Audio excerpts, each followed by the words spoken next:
En Contexto, una mirada a los derechos humanos. Con Daniel Vázquez.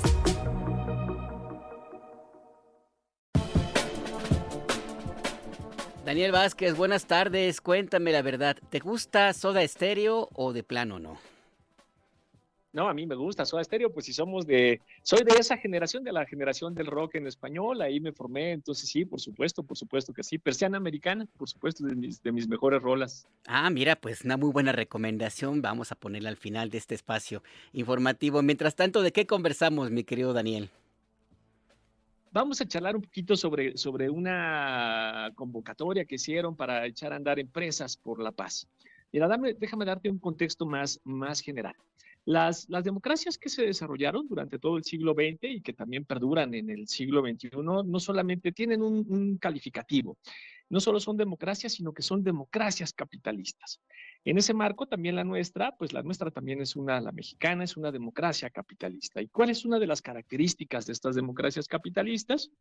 Bueno, que conviven distintos mecanismos de control, ¿no? De entrada, por ejemplo, tenemos el mecanismo propio de la democracia, que es el voto para premiar y para castigar. Si el gobierno hace bien las cosas, nosotros lo premiamos, eligiendo de nuevo al partido que estaba en el gobierno. Si lo hace mal, lo castigamos y votamos por la oposición. Pero además, y esta es la segunda característica, la parte capitalista, también los empresarios tienen una serie de recursos políticos. Que además los ciudadanos no tenemos. En principio tienen la entrada, no entrada y salida de capitales, y con este recurso político impactan en áreas que son muy importantes, por ejemplo, para el gobierno, como en el crecimiento económico, en la recaudación fiscal, en los niveles de endeudamiento, en la tasa de deuda que se paga, en el desarrollo tecnológico, y también pues impactan de alguna manera en cosas que son relevantes pues, para los ciudadanos y las ciudadanas, como la generación de empleo, los incrementos salariales, la inflación. Y de hecho, elementos como estos de alguna forma también tienen un impacto en las evaluaciones que nosotros hacemos de los gobiernos, porque te podrás imaginar que si no hay trabajo, pues los salarios son bajos y además pues, entramos en una espiral hiperinflacionaria, bueno, pues obviamente el gobierno va a ser repudiado. Entonces, esta es una de las principales características de una democracia capitalista. Tenemos distintos mecanismos de control, los propios de la democracia, pero también los propios del mercado. Y eso lo hace muy complicado, en especial para los gobiernos democráticos de izquierda, porque los gobiernos democráticos de izquierda tienen el muy difícil compromiso, papel de construir un equilibrio entre, por un lado, pues los intereses obviamente de esos empresarios, pero también por las expectativas de redistribución de las personas, ¿no? Más cuando, como en el caso de México, tenemos ya varios años, o tuvimos más bien varias décadas, en que empeoraron las condiciones económicas de la gente. Entonces, obviamente ahí tratar de construir equilibrios entre esas dos demandas, entre esos dos intereses, se torna muy difícil. Y también en la medida que tenemos una democracia capitalista, pues válidamente podemos preguntarnos qué tipo de empresarios necesitamos en el marco de esta democracia, ¿no? Pues de entrada, por ejemplo, nos queda muy claro cuáles son los empresarios que no necesitamos o los que no queremos, ¿no?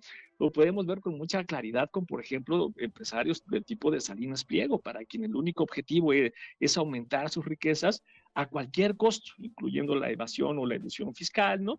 Sin importar qué tengan que hacer para generar ese aumento de sus ingresos. Pues ese es el tipo de empresarios que no ayudan a construir los acuerdos necesarios para una democracia capitalista.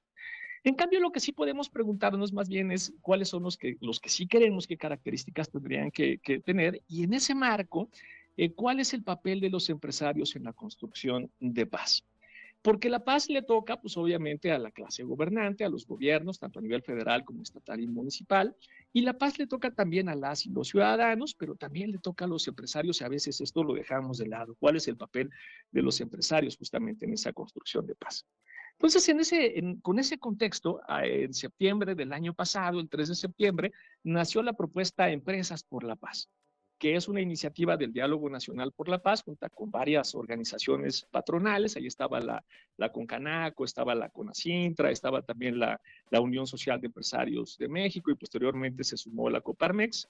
Y la idea es generar un distintivo justamente de Empresas por la Paz, que tiene como principal objetivo modificar las pautas, las prácticas de las pequeñas, de las medianas y de las grandes empresas. Y esto se hace a partir de 7 acciones que están relacionadas con el entorno de las empresas y con 14 acciones que están relacionadas con lo que sucede al interior de la empresa.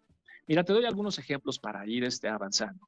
Algunas de las acciones que se analizan, ¿no?, que realiza la empresa con respecto a su entorno, por ejemplo, es si tiene vinculación con trabajos para la paz y qué tipo de vinculación tiene, si tiene trabajo con policías municipales para fortalecer su vínculo con la comunidad, si es solidaria con las víctimas de la violencia y en qué sentido es solidaria con esas víctimas de la violencia, si ayuda, por ejemplo, a promover el sistema de justicia cívica a nivel municipal y si también ayuda a la prevención y atención de las adicciones, entre otras varias cosas. Entonces se analiza si la empresa, pequeña, mediana o grande, tiene esa interacción con su entorno, ¿no?, y cómo ayuda, digamos, a la construcción de paz. Y al interior se hace el análisis de otras cosas. Al interior se analiza, por ejemplo, si tiene una política de igualdad entre hombres y mujeres, ¿no?, si eso sucede al interior de la empresa, si tiene un código de ética, si tiene una política salarial justa. Por ejemplo, establecieron algo que se llama salario de vida digna, y luego empezaron a analizar cómo ese salario de vida digna pues, podía ser o no cubierto por algunas empresas y cómo eso ayudaba de alguna manera, obviamente, a que a los empleados vivieran mejor, pero incluso pues, generaba también mejoras en la productividad de los empleados que se encontraban, de los trabajadores que se encontraban pues, más contentos, obviamente, porque se sentían incluidos con esa empresa. Analizaron también cosas como si hay un ambiente laboral sano, si hay una cultura de la inclusión al interior de la empresa, si hay un compromiso con la salud mental de los trabajadores y sus familias, si se tienen protocolos de resolución pacífica de conflictos y así 14 elementos, ¿no? Entonces abrieron la convocatoria en ese septiembre del 2025, en septiembre del año pasado, y se inscribieron más de 100 empresas, se inscribieron para pues, presentar como ellos, obviamente, si tenían trabajo para construir la paz en México y para tratar de obtener el reconocimiento correspondiente. En el análisis se especificaba, ¿no?, bueno, primero cuál era el puntaje que tenían, se establecieron 3 categorías de oro, plata y bronce, pero lo más importante es que se establecieron dónde tenían los puntos de más baja calificación y se establecieron criterios para acompañarlas, para ayudar a ahí donde tenemos los más bajos puntajes, pues obviamente qué era lo que las empresas podían hacer para mejorar. Y finalmente, en el segundo encuentro del Diálogo Nacional para la Paz, que fue el viernes 30 y sábado 31 de enero y domingo 1 de febrero, se hizo el reconocimiento, ¿no? Teníamos, como te contaba, 100 organizaciones evaluadas. De ellas se reconoció específicamente a 3 empresas que fueron las que tuvieron las evaluaciones más altas. Son 13 empresas de 12 entidades federativas que atendían a los criterios de legalidad, de trabajo digno, de compromiso comunitario y también de impulso de la cultura de paz. Pero además otras 60 empresas van a continuar con un proceso de acompañamiento para cumplir justo con esos criterios y obtener reconocimientos en futuras ediciones. De hecho, se van a recuperar cada 2 años este proceso porque la idea obviamente es que se vayan sumando a lo largo del tiempo más y más empresas que cambien sus prácticas y de alguna manera con eso pues abonen justamente en el proceso de construcción de paz. Y probablemente habrá empresarios que nos estén escuchando y se preguntarán, pues, ¿y a mí por qué me tiene que importar la construcción de paz? Y la respuesta a eso la dio Juan José Sierra, que es el presidente nacional de la Coparmex, justamente en la ceremonia de entrega de este reconocimiento. Y decía Juan José Sierra, para los empresarios, la paz no es un concepto abstracto, es condición para invertir, para generar empleo formal y para sostener comunidades vivas. Sin seguridad y sin Estado de Derecho, no es posible desarrollar el país, ¿no? Entonces se torna también relevante, pues no solamente para pues, todas las personas, sino también específicamente para los empresarios ese proceso de construcción de paz. Entonces uno de los efectos de esa larga noche neoliberal fue justamente que la nación se rompió, que se generaron dinámicas de sálvese quien pueda y que en ese naufragio neoliberal pues para salvarse unos tenían yates, pero otros tenían lanchas, otros salvavidas y otros abiertamente no teníamos nada. Es decir, lo que se rompió fue la idea de nación. Y eso es lo que estamos tratando de construir ahora, ¿no? Estamos tratando de construir un barco donde quepamos todas y todos. Estamos tratando de construir esta idea de una sola nación, ¿no? Y la idea sobre todo de que todos estamos en el mismo barco. Entonces, ese es el empeño para sumar, bueno, para poner un poco la luz en los empresarios que a veces quedan invisibilizados y para discutir en el marco de una democracia capitalista cuál es el papel de los empresarios en general y cuál es el papel de los empresarios en específico para construir paz. ¿Qué te parece, querido Alberto? Pues así andan las cosas. Pues muy interesante este punto de vista y que se contemple y se quiera comprometer a los empresarios que tienen un papel central, no solamente en la construcción de paz, sino también en un elemento que antecede a un espacio de paz, que es la seguridad para todas, todos y todes. Te escuchaba y recordaba, Daniel Vázquez, a el economista chileno Oscar Landerreche, quien ha planteado varias veces que se equivocan los grandes empresarios, los ricos del planeta, al privatizar la seguridad, al contratar compañías que les protejan, al construir grandes muros, invertir en tecnología que les cuide, porque eso no va a terminar con la inseguridad, porque esto simplemente les hace vivir amurallados.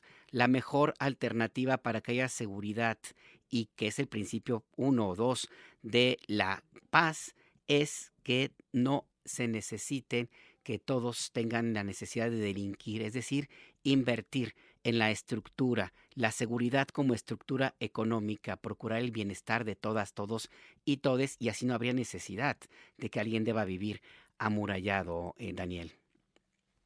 Totalmente, en la generación de esos empleos, pero no de cualquier tipo de empleo, sino de lo que se conoce como empleos dignos, es decir, que tienen obviamente prestaciones, que tienen salarios justos, que se desempeñan justo en ambientes laborales sanos. Pero hacerse cargo no nada más de lo que sucede en sus empresas, sino también tomar la responsabilidad de lo que sucede en sus entornos. Mira, bueno, ya varios años, hace como 10 años, estábamos trabajando en una investigación que se dieron en 3 municipios de Guanajuato. Todavía Guanajuato no caía en los niveles de violencia que tiene ahora. Estábamos hablando más o menos del 2000, entre el 2013 y el 2015. Y trabajamos en Apaseo el Grande, en León y en San Miguel Allende. Y una cosa bien interesante es que a la diferencia de los patrones de violencia entre Apaseo el Grande y León, que ya empezaban a incrementarse con respecto a San Miguel Allende, era el papel de las cámaras empresariales municipales, es decir, de San Miguel Allende, integradas esencialmente por restauranteros y hoteleros. Y en particular, la relevancia que ellos le prestaban, no justamente a privatizar la seguridad, sino a apoyar a la policía municipal. No se trataba de me voy a salvar yo y los demás, no, pues sería su problema, sino cómo creamos una policía municipal pues que justamente sirva para todos los que vivimos en ese municipio. Ese es el marco que tendríamos que crear, en donde justamente pues quepamos todas y todos. Esa es la idea de recuperar pues esta pretensión de que todos estamos en el mismo barco. Y esa intervención, ¿no? En el caso de San Miguel de Allende fue lo que hizo que durante muchos años hubiera una diferencia relevante, primero en las tendencias de violencia de San Miguel Allende con respecto a otros municipios. Eso lamentablemente ya se perdió casi por completo, pero ahora podríamos decir de percepción, pese a que San Miguel Allende ahora es uno de los 50 municipios más violentos, la percepción de la violencia de San Miguel Allende sigue siendo muy baja. Y la percepción se debe a eso, a que ellos todavía hay una buena percepción de su policía municipal. Cuando la policía municipal opera para la gente y no para el crimen organizado, hay una diferencia radical en los niveles de los tipos de crímenes y sobre todo de las espirales de violencia que se pueden echar a andar. Hay que hay que corresponsabilizarnos todos, pero hay que sumar en ese proceso también, pues obviamente a los empresarios. Que son fundamentales en este mundo que vivimos, capitalista o no capitalista, sí se necesitan. Daniel Vázquez, muchas Pues sí. gracias por este análisis. Un abrazo muy grande, cuídate, Alberto. Cuídate y hay que seguir con Soda Stereo. Eso, venga. Ándale pues, hasta pronto.